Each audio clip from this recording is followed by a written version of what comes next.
What am I doing? What am I doing? We're making oats today. What is up, you guys? Welcome back to another video. My name's Kristen and today we're making peanut butter and jelly oats. PB&J oats. Delicious oats that taste like a sandwich that you used to like when you were a kid. I made these the other day for breakfast and I posted it on my Instagram account, on my story, and on my posty posts.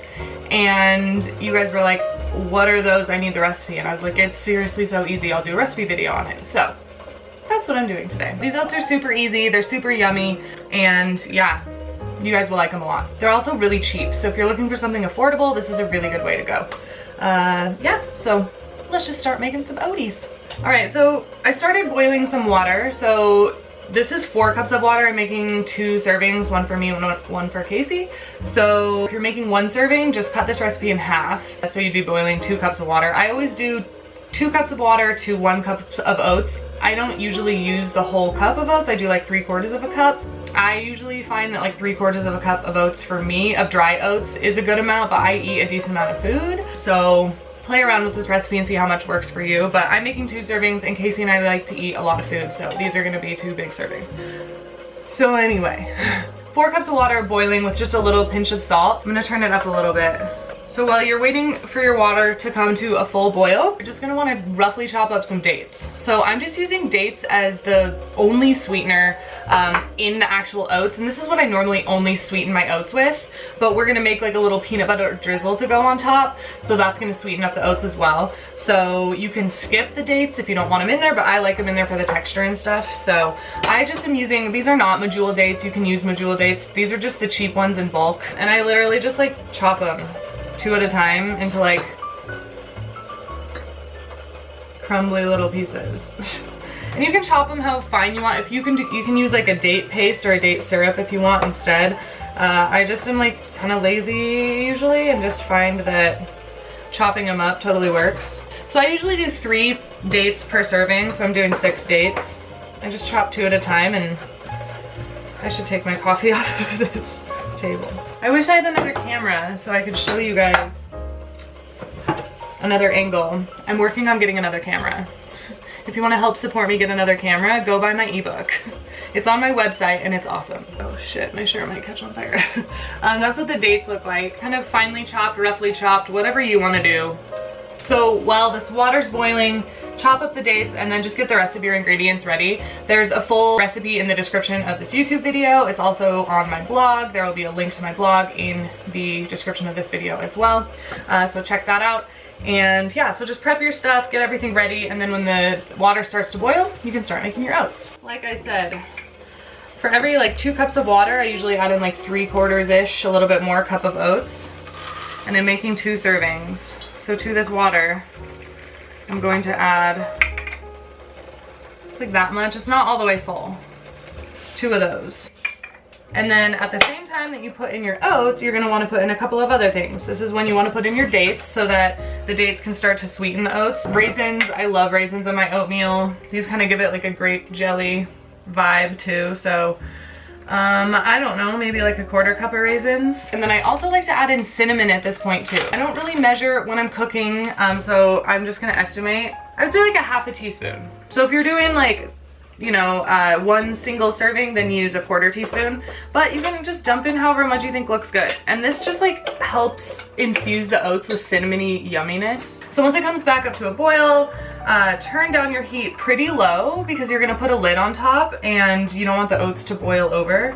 So turn it down pretty low and then cook for however long your oats need to cook. They kind of vary.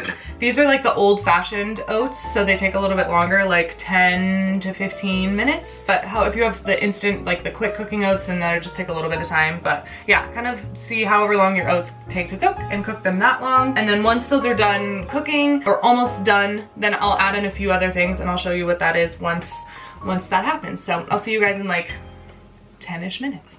Welcome back. It's been about 10 minutes. The oats are looking amazing. They're perfect. Everything looks like nice and soft and delicious. So after your oats are cooked and your raisins and your dates look soft, we're gonna add a few more things and let it sit for a couple more minutes before we plate our food. So at this point, I like to add in some milk, whatever kind you like. This is homemade almond milk. Homemade almond milk, y'all. So good.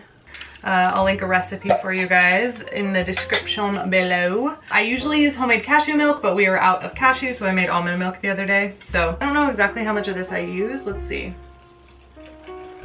I'd say like a quarter cup, maybe a third of a cup, just to add some creaminess to the oats. We're gonna pour a little bit more on top once they're kind of done, but I'm also gonna add some chia seeds. So by adding this almond milk, I think a little bit more. It helps it from getting like way too thick, you know? Because chia seeds thicken your shit up.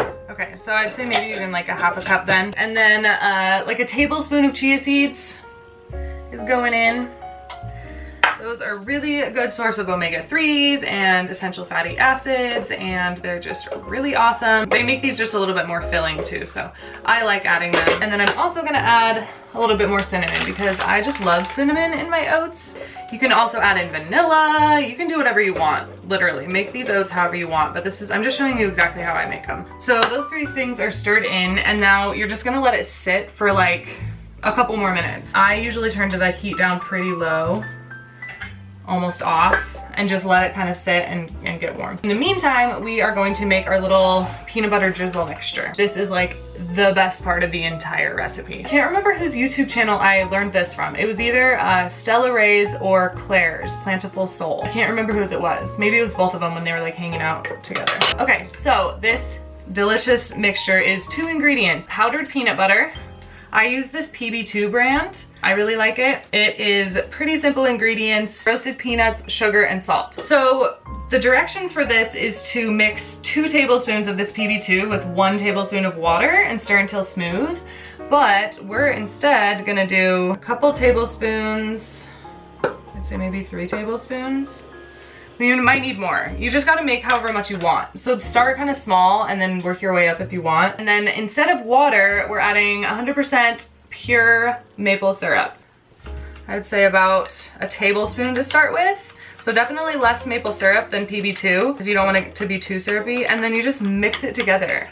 And it creates this amazing, amazing, amazing drizzle for your oats. Oh my gosh, you guys. This combination is good on ice cream.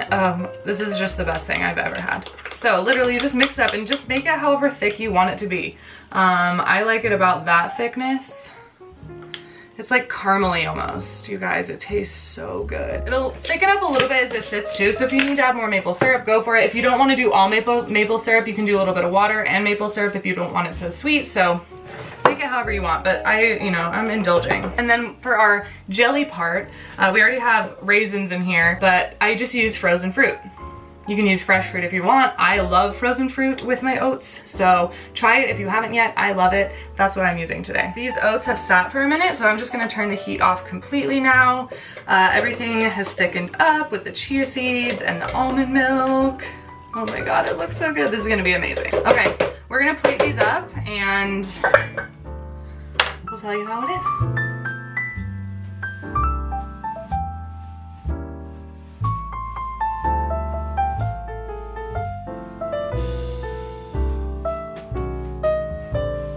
Yeah, ooh. Ooh. Oh, hell yeah. Oh, hell yeah.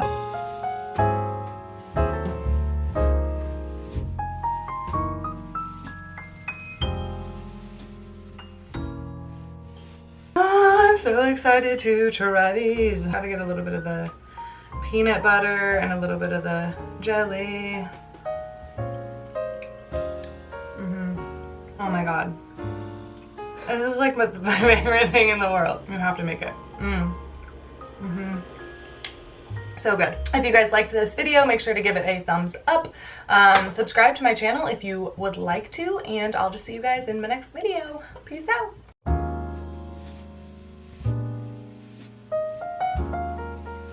These thrift store shirts I've been finding have been epic, by the way.